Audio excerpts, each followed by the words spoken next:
Chapitre 26. Il n'y avait pas de téléphone à l'époque, mais la nouvelle se répandit très vite à travers la ville.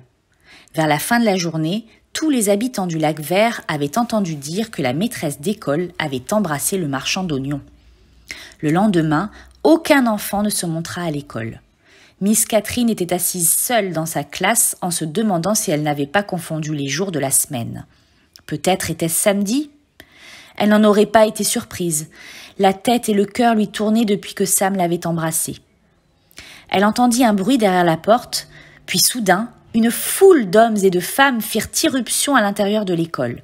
Truitt Walker était à leur tête. « Elle est là !» s'écria Truitt, « la femme diabolique !» La foule se mit à renverser les tables et à arracher tout ce qui était accroché au mur.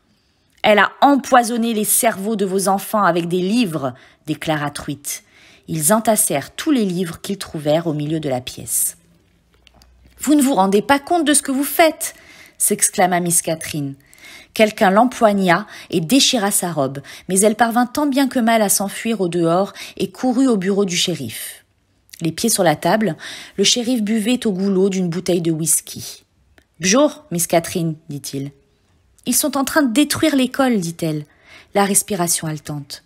Ils vont tout brûler si personne ne les arrête. »« Calmez-vous, charmante demoiselle, » répondit le shérif d'une voix traînante. « Expliquez-moi de quoi il s'agit. » Il se leva et s'approcha d'elle. « Truitt Walker a... »« Ne vous avisez surtout pas de dire du mal de Charles Walker, » prévint le shérif.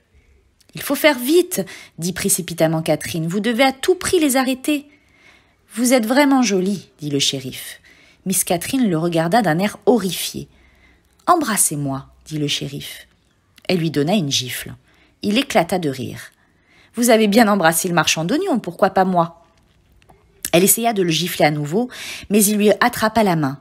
Elle s'efforça de se dégager. « Vous êtes ivre !» cria-t-elle. « Je bois toujours avant les pendaisons. »« Une pendaison ? Qui ?»« C'est pas légal pour un nègre d'embrasser une femme blanche. »« Alors il faudra me pendre aussi, dit Catherine, parce que moi aussi je l'ai embrassé. »« Vous avez le droit de l'embrasser, c'est légal, expliqua le shérif, mais lui, non. »« Nous sommes égaux sous le regard de Dieu, déclara Miss Catherine. » Le shérif éclata de rire. « Alors, si Sam et moi on est égaux, pourquoi vous m'embrasseriez pas ?» Il éclata de rire à nouveau. « Je vais vous proposer un marché. Vous me donnez un baiser bien tendre et je ne pendrai pas votre petit ami. Je ne me contenterai de le chasser de la ville. » Miss Catherine se dégagea d'un geste brusque et se précipita vers la porte.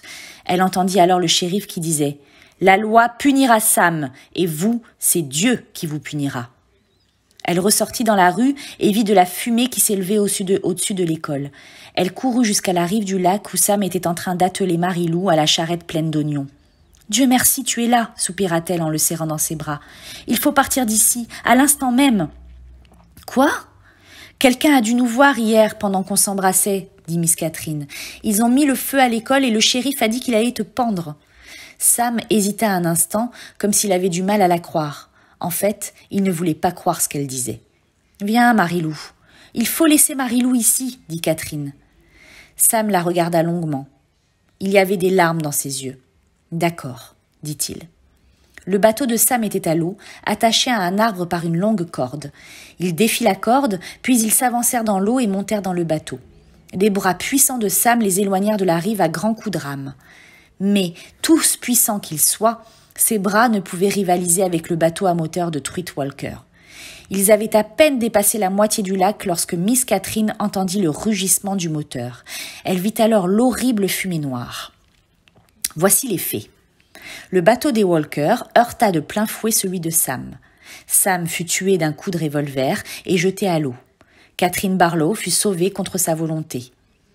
Lorsqu'on la ramena au bord du lac, elle vit le corps de Marie-Lou allongé par terre. L'ânesse avait été tuée d'une balle dans la tête. Tout cela s'est produit il y a 110 ans. Depuis lors, plus une seule goutte d'eau n'est tombée sur le lac Vert. À vous de décider. Quel Dieu a-t-il choisi de punir ?